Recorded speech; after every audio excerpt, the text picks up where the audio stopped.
Maafkan aku, Oma. Aku belum bisa menjaga Jelly dengan baik. Dia dicuri dan dijual ke orang asing. Apakah aku bisa menemukan orang itu? Sementara di sini banyak sekali manusia.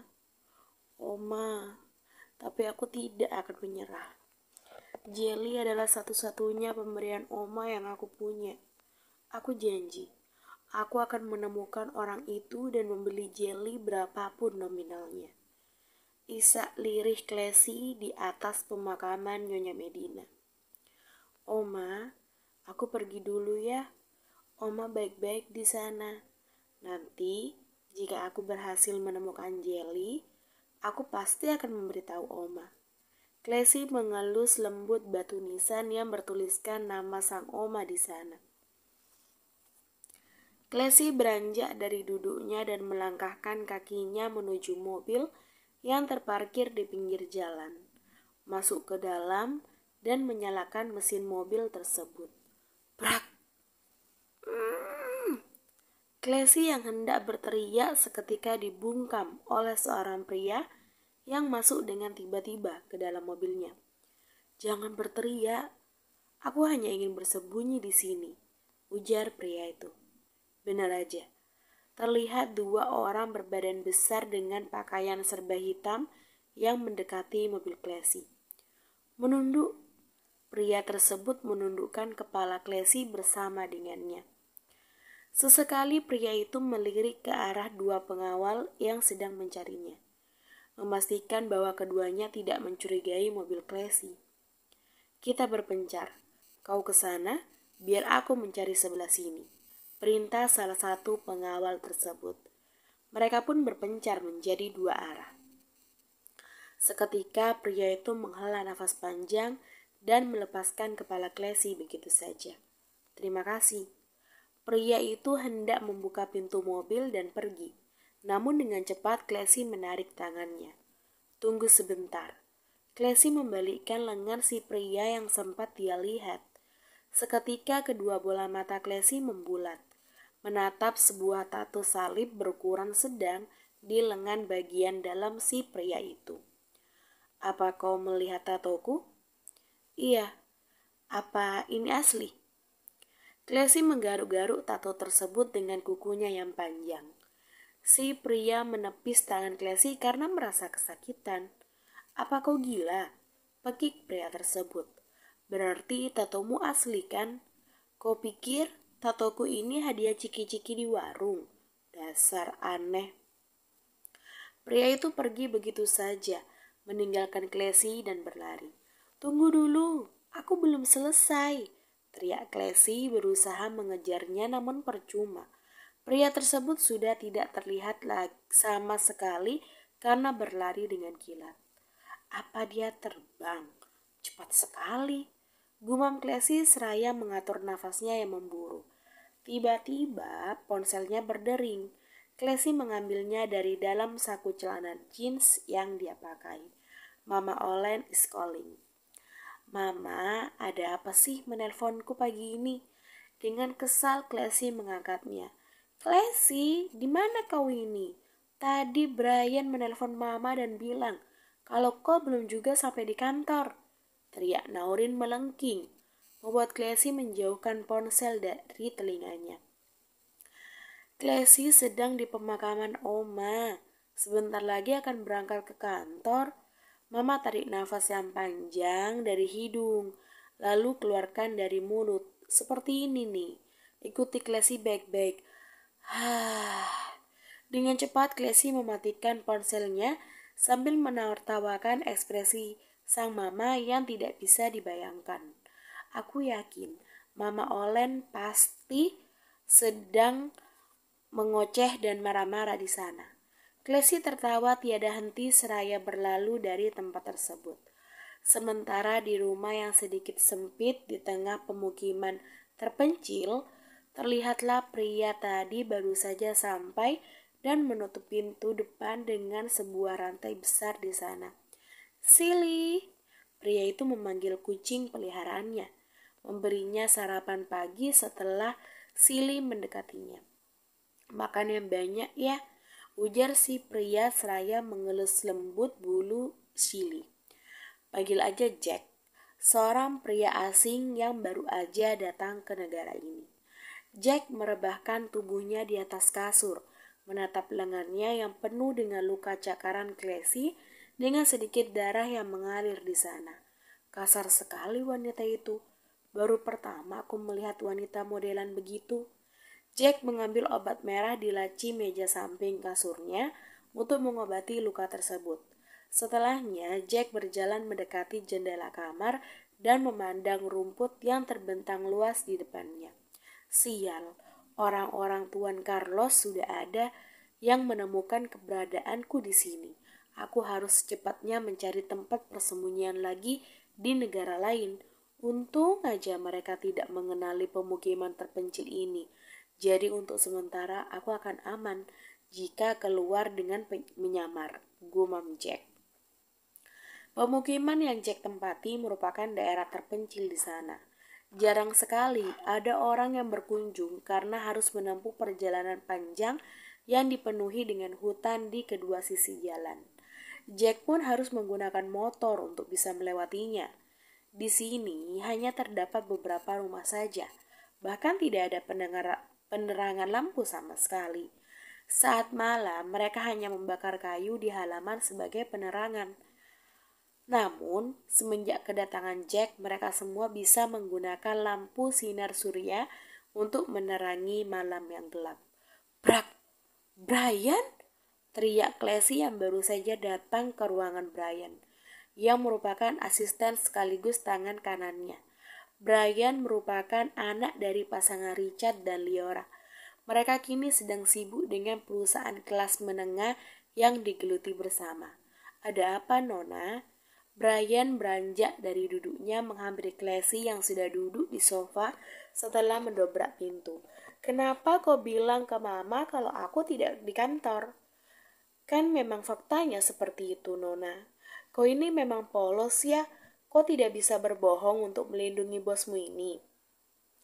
Tidak bisa, Nona. Kejujuran harus saya pegang teguh dan menjadi prinsip saya sehari-hari. Itulah yang selalu orang tua saya ajarkan selama ini. Baiklah, anak yang berbakti, lanjutkan pekerjaanmu dengan jujur. Classy berjalan meninggalkan ruangan tersebut dengan raut wajah yang sulit diartikan. Classy masuk ke dalam ruangan CEO miliknya, merebahkan kepalanya di punggung kursi putarnya. Aku sudah menemukan pria si pembeli jeli, tapi sayangnya aku tidak bisa melihat wajahnya dengan jelas. Bagaimana bisa dia menggunakan masker dan topi, serta pakaian serba panjang yang membalut tubuhnya dengan rapat seperti itu? Dia pikir sedang di negara bersalju. Aku saja pakai tank top mesti keluar keringat. Oceh Classy. Ya Tuhan, tolong pertemukan aku dengan pria itu lagi, dimanapun tempatnya. Batin Classy. Di sebuah ruangan CEO milik Nyonya Medina, terlihat seseorang yang sedang berbicara melalui ponsel miliknya, yang bukan lain adalah Brian, ayah dari Classy. Senang sekali akhirnya bisa bicara denganmu, Tuan Carlos, ucaplah Brian. Hahaha, kau berlebihan sekali, Tuan Brian. Aku senang bekerja sama denganmu karena menghasilkan keuntungan yang sangat fantastis. Meskipun jarak kita yang jauh bukan berarti kerjasama kita jauh pula, jawab Tuan Carlos. Aku kan sudah bilang, kita akan memiliki banyak keuntungan jika bekerja sama terus seperti ini. Kalau begitu, mari lanjutkan kerjasama kita, Tuan Brian. Baiklah. Oh ya, sebenarnya aku ingin meminta bantuan padamu, Tuan. Tapi aku takut jika akan merepotkan dirimu, ujar Tuan Carlos. Apa itu, Tuan? Katakan aja. Dengan senang hati, aku akan membantumu. Ini menyangkut tentang pencarian seseorang, Tuan. Sepertinya buronanku melarikan diri ke negaramu, jawab Tuan Carlos. Setelah berbincang lama, keduanya pun menutup teleponnya masing-masing. Tiba-tiba, satu pesan mendarat dengan cepat pada ponsel milik Brian. Oh, ini buronan Tuan Carlos, gumam Brian seraya memperhatikan sebuah foto yang baru saja dikirimkan oleh Tuan Carlos. Tok tok tok. Suara pintu ruangan yang diketuk oleh seseorang. Masuk, sautlah Brian dari dalam. Pintu pun dibuka perlahan oleh Rafael, yang sekarang menjadi asisten sekaligus tangan kanannya. Rafael dengan gagah berjalan menghampiri tuannya, meletakkan sebuah dokumen di atas meja. Ini dokumen yang tuan minta. Sudah saya kerjakan dengan cepat, ujar Rafael. Bagus. Selain mahir bela diri dan menembak seperti ayahmu, kau juga mempunyai otak yang sangat cerdas. Dan lagi, wajahmu yang sangat tampan pasti akan menarik banyak perhatian wanita di luaran sana. Apa kau sudah mempunyai seorang kekasih, Rafael? Belum, Tuan. Saya tidak memikirkan hal itu. Tugas saya lebih banyak yang harus saya lakukan dengan baik. Brian tersenyum melihat kegigihan dan juga semangat juang dari anak muda yang berdiri di depannya. Kalau begitu aku punya satu tugas baru untukmu. Apa kau bersedia melakukannya? Bersedia, Tuan. Katakan saja apa yang Tuan perintahkan. Carilah orang ini. Menyodorkan ponselnya di mana terlihat foto seorang pria di sana. Aku ingin kau segera menemukannya dan membawanya hidup-hidup di depanku. Mengerti? Baik, Tuan, tegas Rafael. Apa aku harus mengirimkan fotonya padamu? Tidak perlu, Tuan. Saya sudah mengingatnya. Cerdas. Lakukan dengan rapi, Rafael. Siap, Tuan. Saya permisi. Rafael meninggalkan ruangan tersebut setelah mendapatkan anggukan dari Brian. Mario, putramu lebih pintar darimu. Gumam Brian seraya tersenyum tipis. Setelah sampai di ruangannya, Rafael menghela nafas panjang seraya merebahkan tubuhnya pada punggung sofa di sana. Lalu mengambil ponsel di dalam saku celananya dan mulai menghubungi seseorang. Halo, ada apa kau menghubungiku pagi sekali? Seru Brian. Aku mendapatkan tugas untuk mencari seseorang dan kau harus menemaniku. Tidak bisa, aku punya kerjaan sendiri. Tuan Brian kan hanya menyuruhmu. Apa kau tidak kasihan padaku? Tidak. Tut, tut. Brian mengakhiri panggilannya secara sepihak. Dasar tidak punya hati. Sial kau Brian. Oceh Rafael. Baik, aku juga bisa melakukannya sendiri. Timpalnya. Sementara di ruangan milik Brian. Aku hanya akan membantumu kalau kau gagal. Pengecut. Kemana-mana ingin terus bersamaku. Dasar perangko. Brian terus mengoceh pada layar ponselnya yang sudah mati. Kring, kring. Ada apa, Nona? Brian mengangkat telepon kantornya. Ke ruanganku sekarang. Jawab Classy seraya menutup teleponnya kembali. Apalagi nih wanita ribet. Brian beranjak dari duduknya dan pergi ke ruangan Classy. Kemudian membuka pintu ruangan perlahan setelah mengetuknya. Ada apa, Nona? Duduklah, aku ingin curhat. Hah? Brian melongo. Kenapa? Apa kau tidak mau mendengarkan curhatku? Bukan itu, Nona. Baiklah, apa yang akan Nona katakan? Duduklah. Kini mereka duduk di sofa ruangan tersebut. Aku sedang mencari seseorang yang membeli jelly pada pria berandalan yang telah menculiknya. Tapi sepertinya aku kewalahan, Brian. Aku ingin kau membantuku mencarinya. Jika kau berhasil menemukannya, aku akan memberimu bonus yang sangat besar. Ujar Classy dengan semangat. Benarkah, Nona? Memangnya aku pernah berbohong padamu? Baiklah, aku akan mencarinya. Apakah ada foto seorang pria yang kau cari, Nona? Tidak ada. Brian kembali terbelalak. Tapi aku punya ciri-cirinya. Dia berbadan tinggi dan besar. Rambutnya seperti Paman Danto, Moha. Dan dia punya tato salib di tangan sebelah kanan, tepat di bagian lengan dalam. Timpal Classy. Ya Tuhan. Bagaimana bisa aku mencari seseorang dengan ciri-ciri yang dia sebutkan? Rambut mohak Paman Danto. Aku hampir tidak bisa membayangkannya. Batin Brian. Apa kau sudah paham? Tanya Classy yang langsung menyadarkan Brian dari lamunannya. Sedikit, baiklah, saya akan mencoba mencarinya. Bagus, kembalilah bekerja. Baik, Nona. Brian pun kembali menutup pintu ruangan itu. Wah, kenapa aku baru punya ide seperti ini? Semoga aja Brian juga menemukannya. Gumam Classy. Tepat pukul 17:30, Classy keluar dari kantor ditemani oleh pengawal yang menjadi sopirnya. Pengawal tersebut membukakan pintu belakang untuk Classy, lalu menutupnya kembali setelah Classy masuk.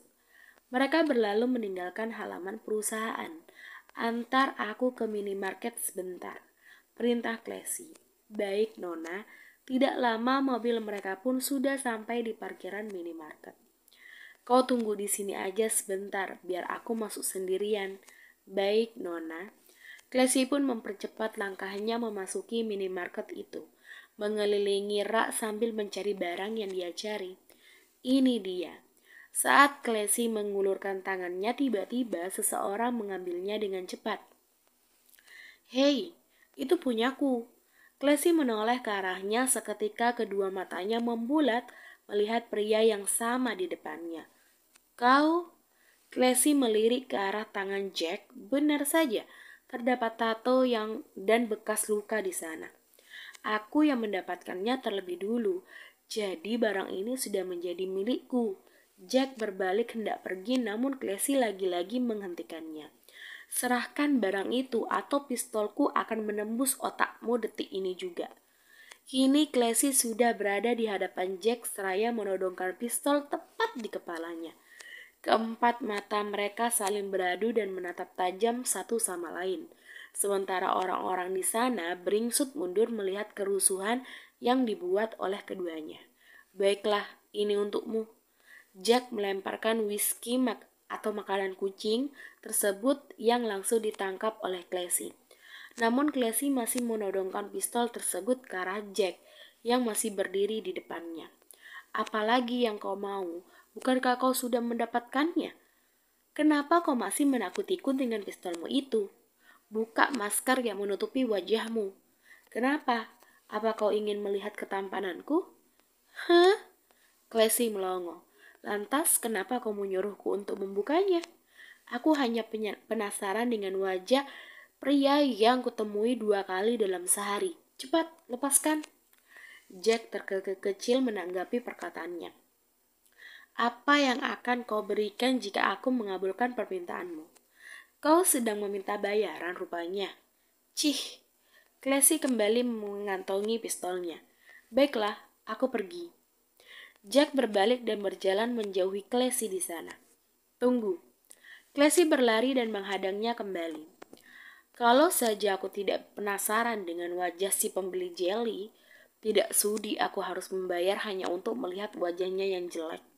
Batin Classy. Berapa nominal yang kau mau? 1 detik 5 juta. Apa kau sanggup? Kau meremehkanku. Baiklah, katakan berapa detik kau akan melihat wajahku. 10 detik aja, jawab Classy. Kirimkan uangnya terlebih dulu ke rekeningku, setelah itu aku akan menuruti yang kau mau. Dia benar-benar mata duitan, batin Classy. Classy mengambil ponsel dari dalam saku blazernya, lalu mengirimkan uang dengan jumlah yang sesuai ke rekening milik Jack. Sudah, ujar Classy. Bagus, perhatikan wajahku dengan seksama selama 10 detik, perintah Jack.